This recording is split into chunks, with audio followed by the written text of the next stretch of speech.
जय श्री राम दोस्तों। ओम नमः गौरी शिवाय। दोस्तों, आज मैं आपके सामने लाया हूं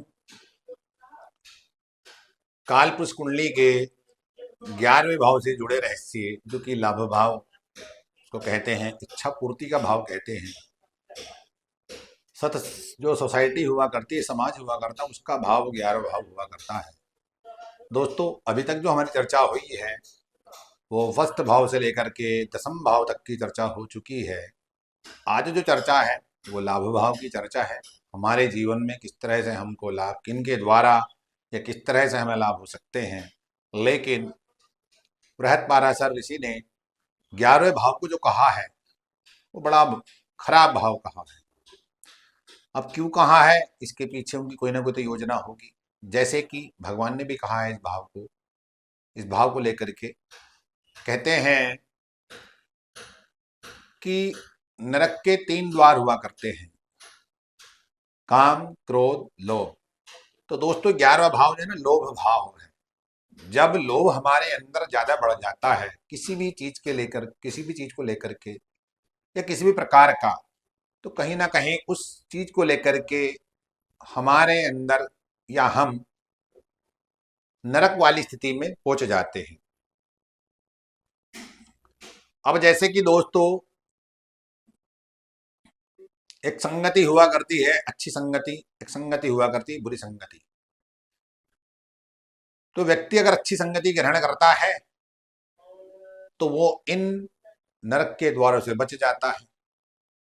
अगर बुरी संगति ग्रहण करता है तो वो इन नरक के द्वारों को जीते जी भी भोगता है। जैसे कि सब कुछ होने के बावजूद भी या तो व्यक्ति बीमार हुआ, स्वास्थ्य संबंधित परेशानी हुई और पड़ा है 4 पे खाट पे या बेड पे पड़ा है, बेड रेस्ट कर रहा है, रेस्ट कह लो या बेड कह लो, बीमार, उसकी कोई सुनने वाला नहीं है, कोई उसको समझने वाला नहीं है, किसी प्रकार की कोई सुविधा नहीं दे रहा है, तो वो भी नरक का ही द्वार हुआ करता है। ऐसे ही जो मुक्ति का हुआ करता है, किसी प्रकार की जिस व्यक्ति के अंदर इच्छा नहीं हुआ करती है, चाहे उसके पास कुछ है ना, लेकिन मस्त मौला है अपने जीवन में, वो व्यक्ति सुख का अनुभव करता है। उसको लाभ हो या ना हो, लेकिन वो सामान्य रहता है। तो 11वां भाव इस चीज को दर्शाता है। दोस्तों, आज जो चर्चा है हमारी वो फर्स्ट भाव से लेकर के 12th हाउस तक चर्चा होगी। किस तरह का प्रभाव इस हाउस में जाकर के पर हाउस का स्वामी देता है। जैसे कि दोस्तों, पहला भाव कौन है दोस्तों? पहला भाव है आप स्वयं। और इस भाव को क्या कहते हैं? धर्म त्रिकोण का पहला भाव है ये। और पुरुषार्थ के जो 4 चरण हैं वो यही है, धर्म, अर्थ, काम और मोक्ष। जब आपकी कुंडली के अंदर है फर्स्ट हाउस का स्वामी धन लाभ भाव में जाकर के बैठेगा, तो दोस्तों आपकी इच्छा ही पूरी कराएगा ही कराएगा, और आपकी इच्छा पूरी होगी ही होगी। आपकी जो संगति होगी वो धार्मिक लोगों की संगति होगी। आप जिन लोगों के संरक्षण में रहोगे वो ऐसे लोग होंगे जो आपको समय समय पर सही मोटिवेट करते रहेंगे, जिससे कि आप गलत रास्ते पर ना जाए। आपके घर के अंदर किसी न किसी प्रकार का कोई धार्मिक कार्य या धार्मिक चर्चा चलती रहेगी, या कोई सत्संग या कोई भागवत कथा, इस तरह के आप अपने जीवन में कार्य करते देखे जाएंगे। जिस किसी व्यक्ति का फर्स्ट हाउस का स्वामी लाभ भाव में जाकर के बैठता है, आपको लाभ जो होगा वो धार्मिक कार्य करने के माध्यम से ही होगा। सामाजिक स्तर पर जो आपको फेम मिलेगा वो आपको धार्मिक कार्य करने से, जब फर्स्ट हाउस का स्वामी लाभ भाव में जाकर के बैठेगा तो आपको लाभ होगा। घर मान लिया जाए सेकंड भाव का स्वामी जाकर के बैठेगा लाभ भाव में। सेकंड भाव क्या है? सेकंड भाव है आपका पैसा, बैंक बैलेंस, या आपकी फैमिली, आपके व्यवहार, आपका संस्कार, इन चीजों का भाव है। तो आप अपने जीवन में जो सेविंग कर पाएंगे, या ये सोसाइटी है, या तो आप सोसाइटी के जीवन माध्यम से आप अपने जीवन में सेविंग अच्छी कर पाओगे, या फिर आपको बिजनेस करते हैं, कंपनी चल रही है तो कंपनी और भी कंपनी लगा करके आप अपनी इच्छा की पूर्ति कर सकते हो, या फिर फैमिली के द्वारा आपको धन लाभ अच्छे होंगे जीवन में, या आपका व्यवहार जो होगा या आपकी भाषा शैली जो होगी वो इस तरह की होगी जिसके माध्यम से आपसे लोग और समाज जुड़ेगा और अपने जीवन में धन की सेविंग अच्छी करोगे। लेकिन अगर ये धन भाव का स्वामी अफ्लिक्शन में आ जाता है, पीड़ित हो जाता है, तो दोस्तों इसके दूसरे नेगेटिव प्रभाव भी आपको देखने में मिलेंगे। जैसे कि ऐसा व्यक्ति जो होगा वो धन का लोभी ज्यादा होगा। ऐसा व्यक्ति ये नहीं देखने का कि सामने वाला कौन व्यक्ति है, मेरा अपना है पराया है, वो केवल केवल अपना हित साधने में सर्वप्रथम उसको वरीयता देगा। मतलब वो कुटुंब परिवार से, फैमिली से बिगाड़ लेगा धन लाभ लेने के लिए, चाहे वो कोई भी व्यक्ति क्यों ना हो, ऐसा रहेगा। घर मान लिया जाए थर्ड हाउस का स्वामी आपके 11th हाउस में जाकर बैठा। थर्ड हाउस है क्या? थर्ड हाउस है आपका कमीशन, छोटे भाई बहन, छोटी मोटी तीर्थ यात्राएं, एम्प्लॉय और आपका खुद का एफर्ट, पुरुषार्थ, पराक्रम, मेहनत। आपके जीवन में जो लाभ होगा वो आपके पुरुषार्थ से, आपके पराक्रम से, आपकी मेहनत से ही आपको लाभ होगा। या फिर आपको ट्रैवलिंग के माध्यम से कोई काम करके, बिजनेस करके आप अपने जीवन में लाभ ले सकते हैं। या फिर आपके जो छोटे भाई बहन होंगे उनके द्वारा आपको लाभ होगा। या फिर आपको इस तरह कमीशन का, एजेंट का काम करोगे जिसके माध्यम से आपको लाभ होगा। या फिर आपकी वर्क प्लेस पे जो आपसे छोटे एम्प्लॉय हैं, जहां पर आप काम करते हैं, उनके द्वारा आपको लाभ होगा। या फिर आप किसी धार्मिक यात्रा पे जाओगे छोटी मोटी, वहां पे धर्म यात्रा पे जाने के उपरांत आपको लाभ होगा, ऐसा तीसरा हाउस कह रहा है। फोर्थ हाउस क्या है? फोर्थ हाउस है आपका, आपका मन, आपकी माँ, आपकी प्रॉपर्टी, आपका वाहन, आपका व्हीकल। आपके जो विचार, मन में जो विचारधाराएं चलती हुई होंगी, जब फोर्थ हाउस का स्वामी 11th हाउस में जाकर के बैठता है, तो केवल केवल एक होगी। वो किस तरह की होगी? वो केवल लाभ की विचारधाराएं मन में आपके हमेशा चलती रहेंगी कि आपको लाभ किस तरह से हो। अगर आप नौकरी भी कर रहे हो तो उसमें भी जो है लाभ को रखोगे सबसे पहले। आप अपने कर्तव्य को पूरा पूरा पूरा पहले नहीं रखोगे। आप अगर सम्मान भी पाओगे या सम्मान की इच्छा भी अगर आपके अंदर नहीं होगी, तो जब फोर्थ हाउस का स्वामी लाभ भाव में बैठेगा तो समाज से भी आप ये चाहोगे इनसे भी मुझे लाभ हो, पद सम्मान के रूप में। या फोर्थ हाउस माँ का है तो माँ के द्वारा आपको लाभ हो सकता है। और आपके प्रॉपर्टी का है, प्रॉपर्टी जो नहीं बिक पा रही थी, नहीं सेल हो पा रही थी, अब वो ऐसी बिकेगी, एकदम एक्सपेंड रूप में जाकर के बिकेगी। वो जो हाँ देती 10 वो दे देगी 1000। या वाहन व्हीकल के द्वारा आपके जीवन में लाभ अच्छा होगा। घर मान लिया जाए पांचवा हाउस का स्वामी लाभ भाव में जाकर बैठेगा। पांचवा हाउस है क्या? पांचवा हाउस आपकी संतान है, आपकी विद्या है, आपका प्रेम प्रसंग है, आपका एंटरटेनमेंट है, आपका शेयर बाजार है, या बॉलीवुड से जुड़े जितने भी कार्य हैं, ये सब पंचम भाव से ही आ रहे हैं। इंजॉय पांचवें हाउस से ही आती है। तो इसका मतलब ये है कि अगर पांचवें हाउस का स्वामी आपके 11वें भाव में बैठा तो आपको जीवन में जो लाभ होगा वो आपकी विद्या के बल पर होगा। आप अगर विद्या किसी कक्षा में पढ़ रहा हो ना, तो वहां भी आपके जीवन में मन के अंदर एक लोभ होगा। लोभ किस प्रकार प्रकार का होगा कि कक्षा के अंदर सर्वश्रेष्ठ मैं ही रहूं, कोई और ना रहे। इस तरह का लाभ लेने की आपके मन के अंदर हमेशा आकांक्षा बनी रहेगी। या फिर आपकी जो संतान होगी उसके द्वारा आपको लाभ अच्छा होगा जीवन में। या उसकी संतान की जब शादी होगी तब आपके जीवन में अच्छा लाभ होगा। या फिर जिससे आप प्रेम प्रसंग करते हैं वो कोई इस तरह से आपको मोटिवेट कर दे, या मोटिवेशन दे दे, गाइडेंस दे दे, या गाइड कर दे, जिसके आधार पे आपको जीवन में अच्छे लाभ होंगे। या फिर शेयर बाजार में आपको अचानक में ही इस तरह से लाभ होने लगेंगे कि जो कि आपकी कल्पना से भी ज्यादा अच्छे होंगे। या फिर आप अपने जीवन को जो बॉलीवुड से जुड़े जो सेक्टर हैं, क्षेत्र है, उनके द्वारा जुड़ करके आप अपने जीवन में लाभ बहुत अच्छा ले सकते हैं। या फिर एंटरटेनमेंट के आधार पे भी आपको लाभ मिलता दिखाई देगा। छठे हाउस का स्वामी जाकर के 11वें भाव में बैठेगा। छठा हाउस क्या है? रोग, ऋण और शत्रु। रोग किससे आ गए? आपकी मेडिकल सेवा से आ गए।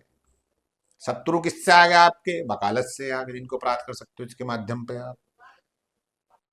और ऋण किससे आ गए? ऋण आ गए आपके फाइनेंस से, पैसे से। छठा हाउस किसका है? कंपटीशन का है और उत्सव का है।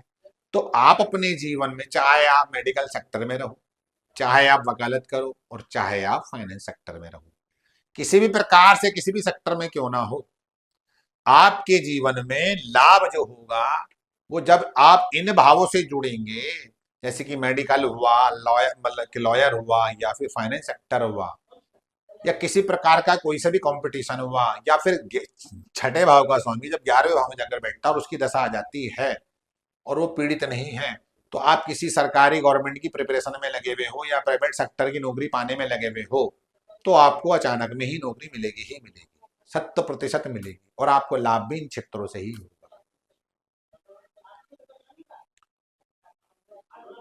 जब आप मेडिकल सेक्टर में रहोगे तो क्या होगा? आप रोगों से आपकी बचाव होता रहेगा। आप वकालत सेक्टर में रहोगे तो आपको शत्रुओं से आपको बचाव होता रहेगा। आपका फाइनेंस सेक्टर अगर मजबूत रहेगा जॉब के माध्यम से, तो आपके ऊपर कर्जा भी नहीं होगा। सप्तम भाव का स्वामी लाभ भाव में जाकर के बैठेगा। सप्तम भाव है क्या? सप्तम भाव है आपका बिजनेस पार्टनर, लाइफ पार्टनर और आपके कस्टमर। जब सप्तम भाव का स्वामी लाभ भाव में जाकर बैठेगा तो आपके पास कस्टमरों का आना जाना ज्यादा होगा, जिनके माध्यम से आप अपने जीवन में लाभ ज्यादा लोगे। आपका जो बिजनेस पार्टनर है, अगर आपके जीवन में आपको लाभ नहीं हो पा रहा है और आप खुद कर रहे हैं किसी बिजनेस को, और लाभ भाव का सप्तम भाव का स्वामी आपके लाभ भाव में जाकर के बैठा है, तो दोस्तों आपके सब सर्वप्रथम क्या है, आप बिजनेस पार्टनरशिप में करोगे तो ज्यादा बेहतर होगा, जिससे कि आपको लाभ ज्यादा होंगे। या फिर आप पत्नी के साथ होकर के भी बिजनेस कर सकते हैं, वो भी पार्टनरशिप ही है और आपका स्वयं का भी बिजनेस है, दोनों ऑप्शन। लेकिन ये रिलेशनशिप का भी भाव है, तो इसके माध्यम से जो सप्तम भाव का स्वामी 11वें भाव में जाकर बैठेगा तो रिलेशनशिप आपके इतने ज्यादा रहेंगे लोगों से, जिनके माध्यम से आपकी मैरिज लाइफ में जो है प्रॉब्लम क्रिएट हो सकती है, वो डैमेज हो सकती है, ऐसी स्थिति भी आपके जीवन में आ सकती है। अगर अष्टम भाव का स्वामी जाकर के बैठेगा लाभ भाव में, अष्टम भाव क्या है? अष्टम भाव गुप्त विद्याएं हैं, जिनमें आपको सफलता नहीं मिल पा रही, जिस खोज में आप असफल हो पा रहे थे, या मंत्र सिद्धि प्राप्त करने में आपको जो है दिक्कत हो रही थी, या कोई प्रोजेक्ट आप क्लियर नहीं कर पा रहे थे, या आयु को लेकर के आप बड़े परेशान हैं अपने जीवन में, तो जब लाभ भाव का अष्टम भाव का स्वामी लाभ भाव में जाकर के बैठेगा तो आपकी आयु में भी वो आपको लाभ दे देगा और आपकी रिसर्च खोज वगैरह में भी आपको लाभ दे देगा, जिससे सिद्धि की आपको प्राप्त नहीं हो पा रही थी। जैसे ही अष्टम भाव एक्टिव होगा 11वें भाव में बैठ करके, तो वो आपको उस सिद्धि को भी प्राप्त करा देगा। और आकस्मिक जितनी भी घटनाएं हमारे जीवन में घटित होती हैं पूरे संसार के अंदर, वो अष्टम भाव से ही जुड़ी होती है। अष्टम भाव अचानक में घटनाएं घटित करने का भाव है। तो अष्टम भाव आपको ये भी कहता है कि आप आत्मचिंतन करो, अपने को जानने का प्रयास करो, तब आपको लाभ होगा। अगर मान लिया जाए नवम भाव का स्वामी 11वें भाव में जाकर के बैठा है, नवम भाव क्या है दोस्तों? नवम भाव है गुरु, नवम भाव है पिता, नवम भाव है धर्म। जब ये इस भाव का स्वामी जाकर के वहां बैठेगा तो आपके जीवन में लाभ किस प्रकार से होगा? या तो गुरु के द्वारा होगा, गुरु के सानिध्य में रह करके होगा, या पिता के द्वारा होगा, या फिर धर्म कर्म करके ही आप अपने जीवन में लाभ ज्यादा ले सकते हो। लेकिन जब धर्म भाव का स्वामी लाभ भाव में जाकर के बैठेगा तो दोस्तों इस बात के लिए भी कहा गया है ज्योतिष में कि आप अपने जीवन को अगर आगे तक ले जाना चाहते हैं, बहुत बड़े लेवल तक ले जाना चाहते हैं, भगवान ने आपको बनाया इस वजह से, इस धरा पर भेजा इस वजह से कि आप सामाजिक स्तर पर धार्मिक कार्यों के प्रति जुड़े रहें और धर्म कर्म अपने जीवन में करते रहें, जिसके करने के परिणाम स्वरूप आपकी जो भी डिजायर है, जो भी ड्रीम्स हैं, चाहे कंपनी आपकी एक हो और बहुवचन में बनानी हो, हजारों, सौ 200, तो वो आपको तभी प्राप्त होगा। इस तरह का लक्ष्य है, तभी आपको लाभ होगा जब आप गुरु के साथ दिन सानिध्य में रह करके, गुरु के मार्गदर्शन में रह करके, गुरु आपको उस अंधेरे में से निकाल करके उस प्रकाश की ओर ले जाएगा जिसके लिए आप इस धरा पर आए हैं। पिता के सानिध्य में रह करके, पिता की आज्ञा का पालन करते हुए अगर आप कोई कार्य करते हैं तो आपको लाभ ज्यादा रहेगा। धर्म कार्य ज्यादा करते हो आप, अपने जीवन में पंडितों का भला करना, ब्राह्मणों, साधु संत महात्माओं का भला करना, तन से, मन से, धन से, जिस प्रकार से भी आपको भगवान ने बना रखा है, उतना ही आप अपने जीवन में लाभ ज्यादा पाओगे। कर्म भाव का स्वामी अगर लाभ भाव में बैठा हुआ है तो आपके जीवन में जो लाभ होगा वो आपके प्रोफेशन के माध्यम से ही होगा। आप अपने प्रोफेशन को इस स्तर तक ले जाएंगे समाज में जहां पे आपको पद सम्मान, क्योंकि 10वां भाव पद सम्मान का है, प्रतिष्ठा का है, सरकार का है, पॉलिटिक्स का है, तो आपको इसके अनुसार इन क्षेत्रों में इतनी सफलता अर्जित होगी जब इसकी दशा आएगी, जो कि आप अपनी कल्पना से भी कहीं परे ज्यादा इसको देखेंगे। आपका सामाजिक स्तर पर पूर्ण रूप से कमांड बना रहेगा, चाहे वो घर हो चाहे समाज हो, आपकी कमांडेड पूर्ण रूप से आपके हाथ में होगी जो डोर होगी। जो आप कह देंगे वही जो है सामाजिक स्तर पर, पारिवारिक स्तर पर आपकी बात को सर्वथा सर्वरियता दी जाएगी, प्रधानता दी जाएगी। अगर मान लिया जाए 11वें भाव का 11वें भाव का स्वामी 11वें भाव में बैठा हुआ है, तो दोस्तों 11वें भाव का स्वामी अगर 11वें भाव में बैठा है तो ये बहुत ही बढ़िया है लाभ दृष्टिकोण से। लेकिन ये व्यक्ति के अंदर लोभ ज्यादा पैदा कर देता है। लोभ जब ज्यादा पैदा होगा तो व्यक्ति के अंदर अति, उसके अंदर का जो गुण है वो एक्टिव होगा। जब वो एक्टिव होगा तो कहीं ना कहीं वो उसके लिए पतन का भी कारण बन जाता है। लेकिन अगर लाभ दृष्टिकोण से देखा जाए तो लाभ तो उसको इतना होगा कि चारों तरफ से चाहे वो कुछ करता हो ना करता हो, लेकिन उसके पास एम्प्लॉय, उसकी प्रॉपर्टी या फिर उसकी कंपनियां इतनी होंगी कि वो खुद जो है किसी को टाइम नहीं दे पाएगा और अपने जीवन में लाभ ही लाभ लेता रहेगा। ऐसा व्यक्ति अगर सही संगति में आ जाए और धार्मिक कार्यों की ओर चलना शुरू कर दे या प्रारंभ कर दे अपने आप को, तो वो उस माध्यम से अपने आप को भगवान को जो है जानने का भी प्रयास करता है। जब 11वें भाव का स्वामी 11वें भाव में होगा और उसकी दशा आएगी या अंतरदशा या प्रतिअंतर दशा आएगी, तो तब आपके जीवन में इस तरह का अवसर आया है कि आप अपने आप को जानने का प्रयास करो। 11वां भाव अपने आप का जो है जानने का प्रयास करने का भाव हुआ करता है स्पिरिचुअल दृष्टिकोण से। भौतिक दृष्टिकोण से लाभ देता रहेगा, लेकिन अगर आपको अपने आप को जानना है तो 11वें भाव को जगाने का प्रयास करें। अच्छी संगति को ग्रहण करें। घर के अंदर जो है धर्म को लेकर के चर्चा, धार्मिक कार्य कराना, सत्संग कराना, भागवत कराना, अगर रामायण पाठ कराना, इस तरह की जब चर्चा आपके अंदर घर के अंदर होगी तो आपका जो है 11वां भाव एक्टिव होगा। आपको जो है भगवान को पता चलेगा कि भगवान सामने बैठे हुए हैं। आप जिससे बात करोगे आपको उसके अंदर दिखाई देगा कि इसमें भी जो है भगवान का वास है। वो क्यों? नारायण का ही अंश है, एक सूक्ष्म अंश आत्मा, और आत्मा से ही जब परमात्मा का मिलन होता है इस आत्मा का, तो उस व्यक्ति के अंदर ये अनुभूति जागृत हो जाती है कि भगवान मेरे सामने ही समकक्ष वार्तालाप कर रहे हैं। भगवान किसको रूप बना करके, माध्यम बना करके आपके जीवन भेजते हैं, वो 11वां भाव ही बताता है। 12वें भाव का स्वामी अगर 11वें भाव में बैठा है तो ये बहुत ही अच्छी पोजीशन, वेल एंड गुड। 12वां भाव क्या है? मुक्ति। अब 11वां भाव क्या है? बंधन। सभी प्रकार के जितने भी प्रकार के बंधन हैं, वो किसी प्रकार का कोई सा भी रिलेशन क्यों ना हो, जो बॉन्डिंग है हमारे जीवन में, वो 11वें भाव में है। इसी वजह से ऋषि पाराशर जी ने इस भाव को जो है खराब कहा। वो क्यों? ये भाव है बंधन का भाव। एक बंधा हुआ व्यक्ति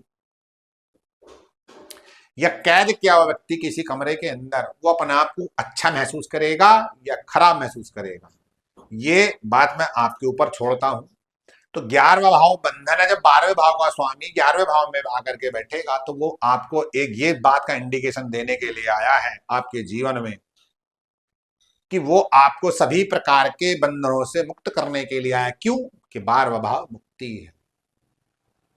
मुक्ति कहां कर बैठी? 11वें भाव में बैठी। 11वां भाव क्या है? बंधन।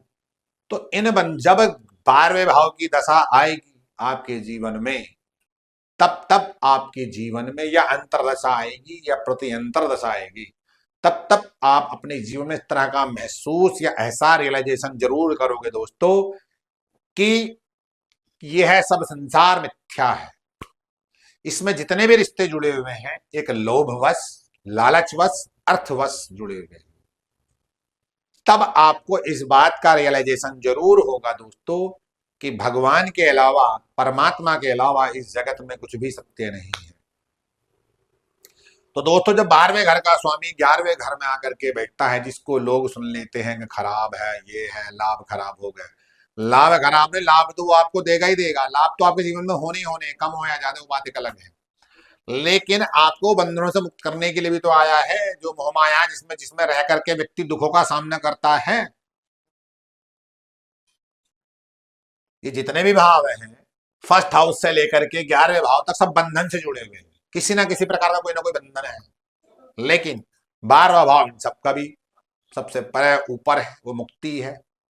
तो इसलिए दोस्तों जब 12वें भाव का स्वामी 11वें भाव में आकर बैठता है तो बंधन से मुक्त करने के लिए आया है। आप इसको कभी भी जो है गलत ना लें और अपनी कुंडली पर इसको जाकर के मिला करके देखें। मैंने जो आपको बातें बताई सूक्ष्म रूप में चर्चा करी है, शायद मैं मानता हूं हो सकता है कि आपकी समझ में ना आए, सबके लिए सब कोई सारी बात जो है अच्छी नहीं हुआ करती है, लेकिन फिर भी जो है अगर आप ज्योतिष में रुचि रखते हैं तो अपनी कुंडली मिला करके देखें। हमारी वीडियो अगर अच्छी लगती है तो इसको सब्सक्राइब लाइक करना ना भूलें दोस्तों। इसके बाद जो वीडियो बनेगी वो 12वें भाव की वीडियो बनेगी, जिसकी जो है पूरी जो है सीरीज फर्स्ट हाउस से लेकर के 12th हाउस तक की पूरी होगी। इसमें जो है आप अपने लिए ज्योतिष से जुड़ी नई नई जानकारी आपको मिलेगी इस पूरी जो है सीरीज में दोस्तों। ओम नमः गौरी शिवाय, जय श्री राम।